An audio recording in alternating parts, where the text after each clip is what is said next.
Nous-mêmes, nous restons ensemble pour continuer à accueillir cette parole dont nous avons tant besoin en cette période. Voilà, nous sentons qu'il est bon pour nous de nous retrouver chaque dimanche, de louer le Seigneur ensemble, d'écouter cette parole que le Seigneur nous dit ensemble pour nous laisser façonner par lui. Et nous savons que ce n'est pas facile de se laisser façonner par Dieu. Nous avons un tempérament plutôt résistant au changement. Je ne sais pas si vous avez déjà essayé d'entreprendre des changements dans votre vie ou dans votre vie de famille ou dans votre quotidien. C'est pas si facile. Moi, j'ai essayé d'entreprendre une révolution en arrivant au presbytère, je m'en souviens encore. Il y a 8 ans et demi, en arrivant, j'ai découvert un frigidaire dans un état lamentable. Et je rêvais d'un frigidaire rangé, ordonné. Alors j'ai fait des petites étiquettes, comme vous voyez à l'image qui s'affiche, un frigidaire pas comme le nôtre, vraiment un frigidaire bien rangé. Et alors ça n'a pas du tout fonctionné. Mes étiquettes lait, mes étiquettes fruits frais, mes étiquettes choses qui restent et à consommer en premier lieu, ça ne marchait pas. Il a fallu que j'abandonne ma réforme et que je laisse faire et que j'accepte que ce changement ne passerait jamais. Alors, ce n'est pas tout à fait vrai, parce que régulièrement, je remets un peu d'ordre dedans, puis j'imagine comme vous, parce qu'un frigidaire, facilement, ça retrouve vite le désordre, et si on ne veut pas gaspiller, c'est important pour nous de le remettre à peu près en ordre. Il y a des choses qui sont difficiles de changer dans nos vies. Il y a des choses que nous avons du mal à changer. Il y a des choses, en fait, que nous ne pouvons pas changer par nous-mêmes. Je ne dis pas ça pour votre frigidaire, c'est un peu plus profond que ça, vous m'avez compris. Malgré tout, il y a des choses que nous sentons que nous ne pouvons pas laisser transformer. Il faut un miracle. C'est de ça dont il est question. Nous vivons une période où nous avons dû subir beaucoup de changements, énormément de changements, comme rarement dans une société plutôt installée depuis 60-70 ans, où il y avait des petites vagues, mais des changements comme on en a vécu depuis les 2 dernières années, on en a rarement vu de manière aussi rapprochée. Depuis 2 ans, tous les 3 mois, on doit vivre des changements. Des fois, on retrouve des changements d'avant. Ça ne nous fait pas beaucoup plus plaisir. Nous avons du mal à changer parce que nous sommes des êtres de routine. Malgré tout, nous sommes des êtres d'habitude.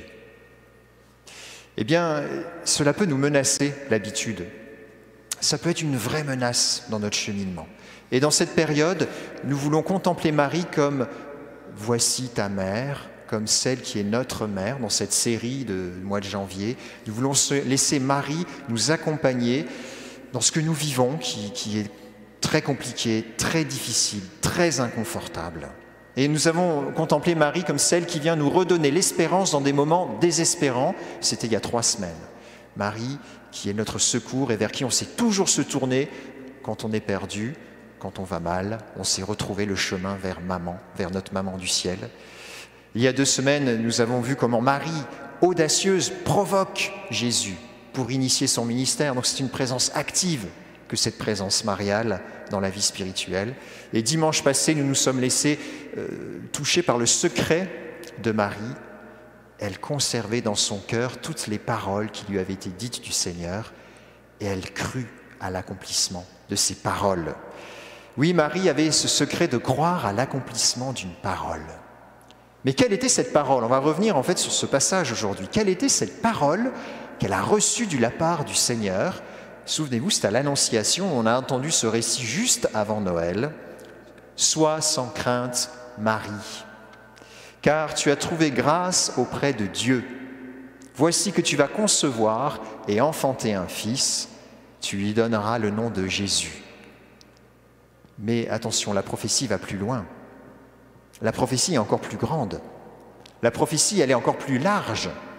Il sera grand, il sera appelé fils du Très-Haut.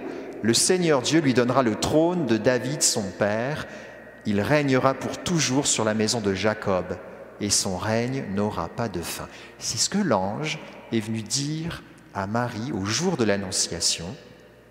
Et c'est la parole que Marie a reçue de la part du Seigneur et à laquelle elle a cru. Imaginez, je pense qu'on ne prend pas assez de temps pour méditer cette parole. Il sera grand, fils du Très-Haut. Le Seigneur Dieu lui donnera le trône de David, son père, elle, une petite fille de Nazareth. Certes, Joseph était issu de la tribu de David, mais de là à prendre le trône, il régnera pour toujours sur la maison d'Israël. Et son règne n'aura pas de fin. Oui, Marie a cru à l'accomplissement de cette parole. Quelle audace! Quelle audace de croire à ce changement bouleversant dans sa vie.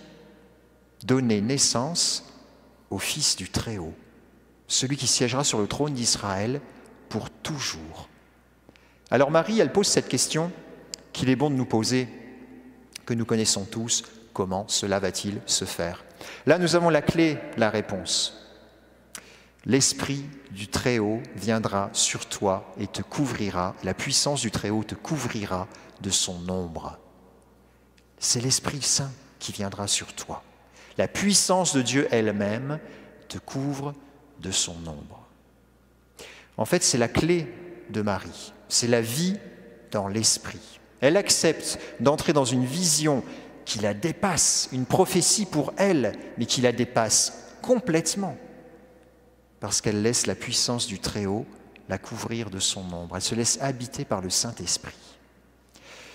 Nous avons là la clé de tout changement dans notre vie spirituelle. Le vrai changement, c'est celui que Dieu opère, celui que Dieu réalise. Combien de fois dans nos vies nous avons essayé de nous convertir, de changer un aspect, une mauvaise habitude, de prendre de bonnes habitudes? Combien de fois nous avons échoué parce que nous l'avons fait par notre force seulement, par notre seule décision. Je ne dis pas qu'il ne faut pas décider, mais seule notre décision ne suffit pas. Nous avons besoin d'une force, d'une puissance de transformation et de changement qui bouleverse tout. C'est le Saint-Esprit. Et je voudrais vous inviter à revenir à la parole que peut-être vous avez reçue cette semaine en ouvrant votre Bible, ou bien à vous remémorer une parole que vous avez reçue à un moment de votre vie et qui vous a particulièrement frappé et qui vous marque. Je vous donne un petit instant pour vous souvenir, c'est quoi la parole qui m'a touché cette semaine, ou la parole que j'ai reçue il y a quelques années, ou au début de ma conversion? Quelle est cette parole que j'ai reçue? Quelle est cette prophétie que le Seigneur m'a adressée? Quelle est la vision de ma vie?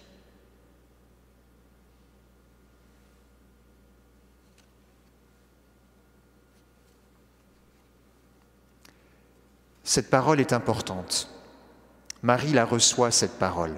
Elle la conserve dans son cœur et elle croit à son accomplissement. Quelle est la parole qui te touche? Quelle est la parole qui te donne vision, qui donne vision à ton existence? Quelle est cette parole qui te permet jour après jour de te laisser façonner par Dieu, transformer, changer, convertir? Marie a gardé cette vision large tout au long de sa vie. Et nous le savons, quand nous connaissons l'Évangile, elle a rencontré bien des obstacles.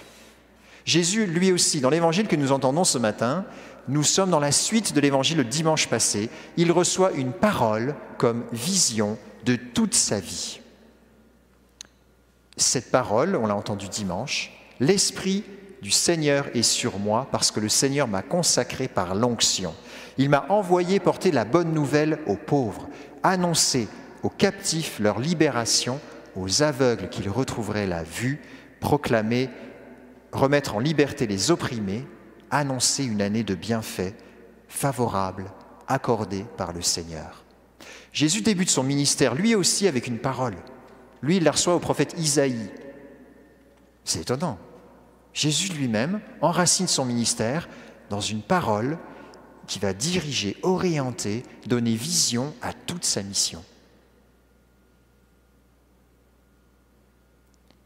Et Jésus va rencontrer tout de suite de la résistance.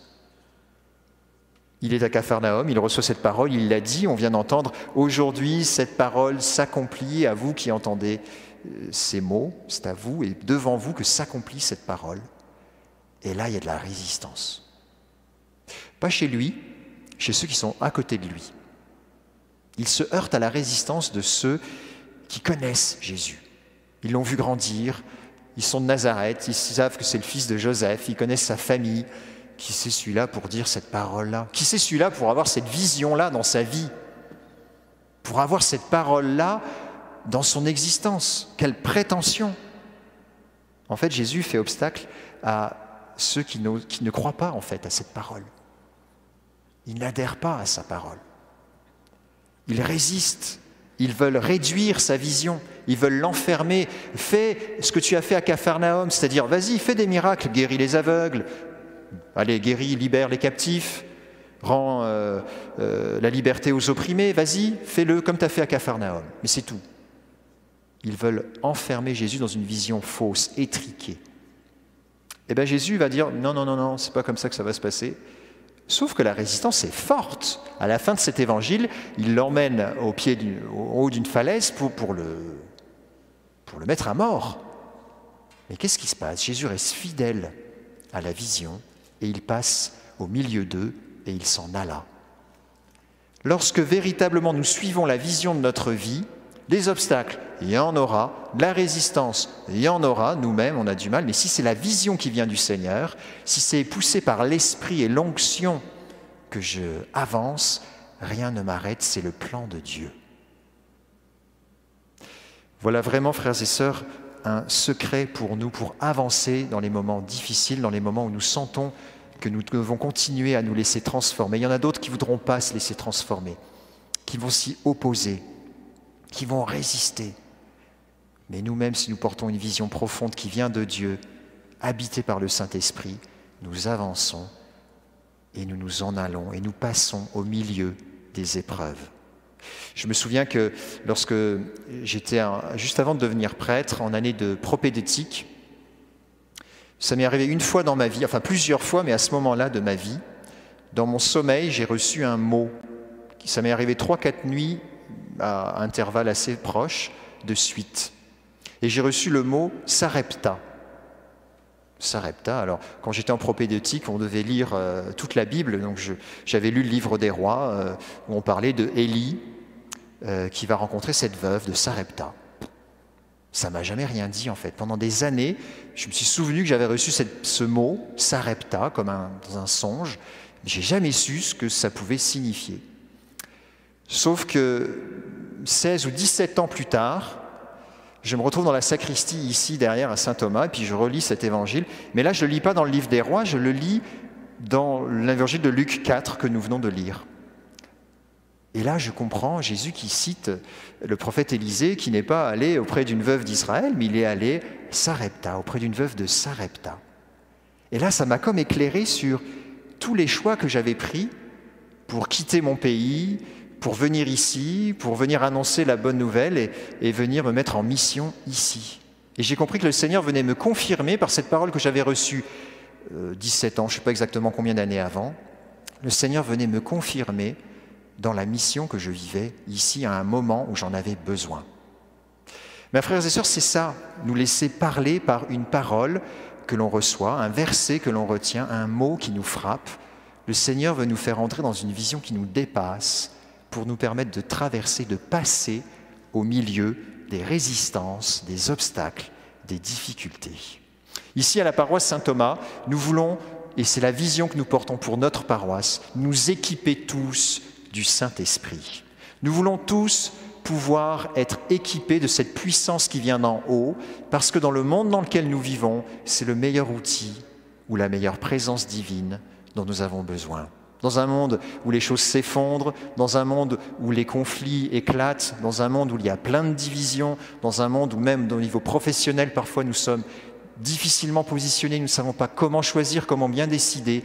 Ce qu'on peut vous offrir de mieux, c'est d'être habité par le Saint-Esprit. Selon la prophétie de Joël, je répandrai mon esprit sur tout être de chair. Vos fils et vos filles prophétiseront, dit Joël. Vos anciens seront instruits par des songes, et vos jeunes gens auront des visions.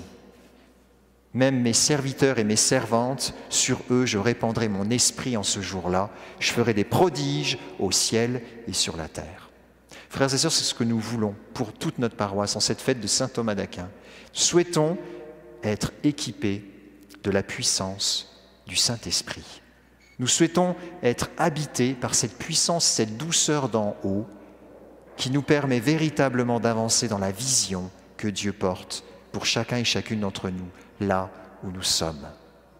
Et je voudrais évoquer ce passage Au livre des Nombres, souvenez-vous, Moïse avait déjà demandé que tout le peuple devienne prophète, que tous soient prophètes.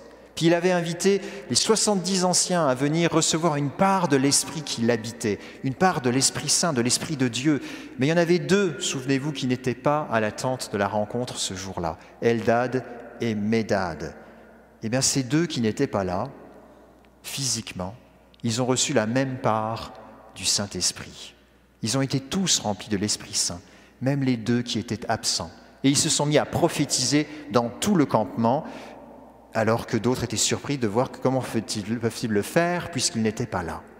Je prends ce passage pour vous rappeler que dans quelques semaines, on va être séparés physiquement, encore, en partie, à cause du pass vaccinal. Nos évêques nous ont demandé de prendre soin de tout le monde, de ceux qui sont vaccinés comme de ceux qui ne sont pas vaccinés. Nos évêques nous l'ont rappelé, et j'ai eu une rencontre avec eux récemment, ils nous l'ont redit, ils le redisent dans une communication qu'ils publient aujourd'hui. Tous, nous avons besoin d'une part du Saint-Esprit. Et que nous soyons ici présents ou pas dans un sanctuaire ou chez nous et que nous ne puissions pas avoir accès ou entrer dans le lieu de culte, rien n'arrête le Saint-Esprit. Moïse en a fait l'expérience, nous pouvons tous en faire cette expérience. Aujourd'hui, nous qui ne sommes même pas dans ce sanctuaire, le Saint-Esprit veut nous visiter. Alors je voudrais maintenant vous inviter à reprendre votre Bible comme dimanche passé. Reprenez votre Bible à un passage qui vous a touché cette semaine ou à un passage de l'Écriture qui vous touche particulièrement, un passage qui vous parle, un passage où il y a un mot qui vous touche. Je vous invite maintenant à faire cet exercice, à prendre votre Bible, allez la chercher, si vous ne l'avez pas déjà avec vous, comme vous en avez pris l'habitude peut-être maintenant. Cette parole de Dieu qui est parole de vie, qui est vision large, grande, qui est don de Dieu pour nous faire avancer vers lui. Et je vais vous inviter à lire chacun cette parole. Prenez le temps de lire, relire cette parole à voix haute chez vous, maintenant. Cette parole par laquelle le Seigneur vous dit combien vous êtes précieux, combien il veut faire de vous un peuple de prophètes, combien il veut vous équiper de son Saint-Esprit, combien il a un projet pour vous, combien vous êtes précieux à ses yeux.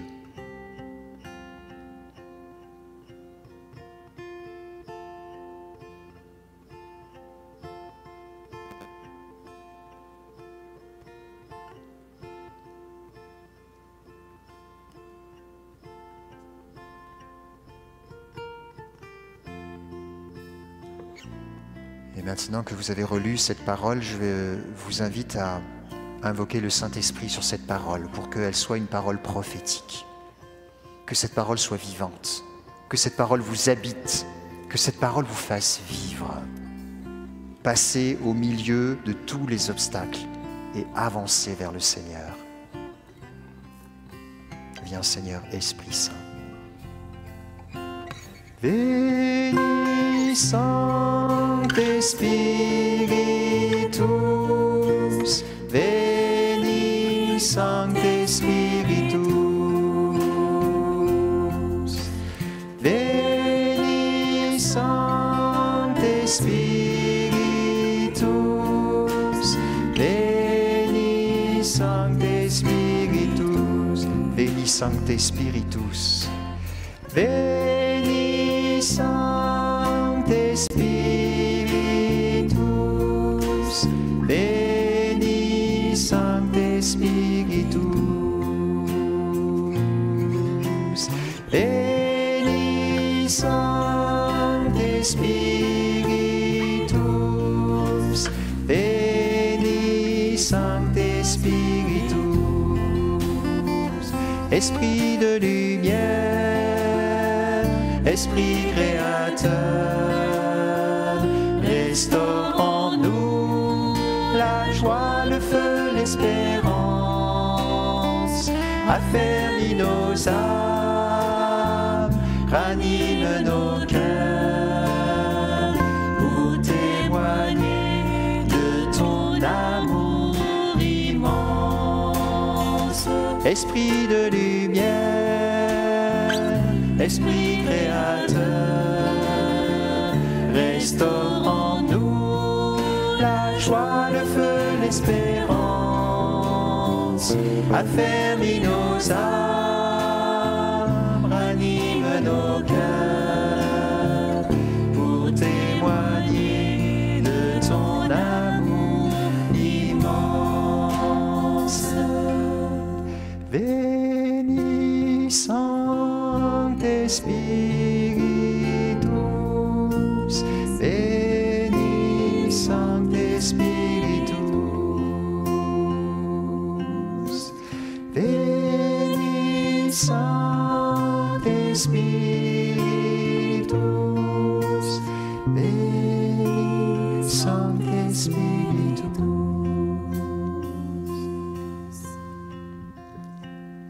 Merci Seigneur de descendre en nos cœurs. Merci de nous combler de ta présence, Seigneur.